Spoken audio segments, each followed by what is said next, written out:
وہ جب حضرت موسیٰ کا گزر ایک شخص سے ہوا نا کہ جو مٹی کی اینٹ کے اوپر سر رکھ کے سو رہا تھا، اور آپ نے جب اس کی حالت دیکھی تو گرد و غبار لگا ہوا، آپ کو اس کی حالت پہ بڑا ترس آیا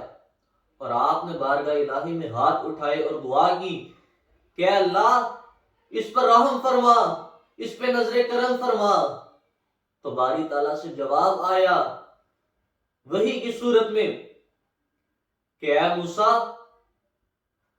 جو ہمارا ہو جاتا ہے وہ دنیا سے بیزار ہو جاتا ہے، اسے پھر دنیا سے کوئی مطلب نہیں ہوتا۔ تو قرآن کے اندر بھی یہی آتا ہے کہ یہ جو دنیا ہے یہ دھوکے کا سامان ہے۔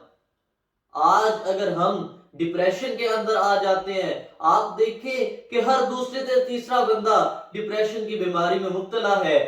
اور بہت جلد مایوس ہو جانے والے، تو صرف اس کی وجہ یہ ہے کہ ہم نے اس دنیا سے لگن لگا لی،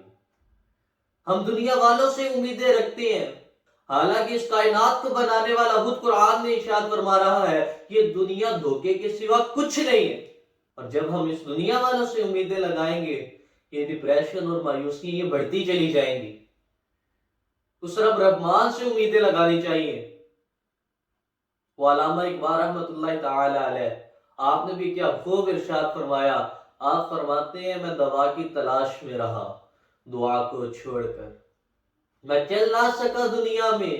مگر خطاؤں کو چھوڑ کر، حیرت ہے مجھے اس بات پہ اقبال، سب کچھ مانگ لیا خدا سے مگر خدا کو چھوڑ کر۔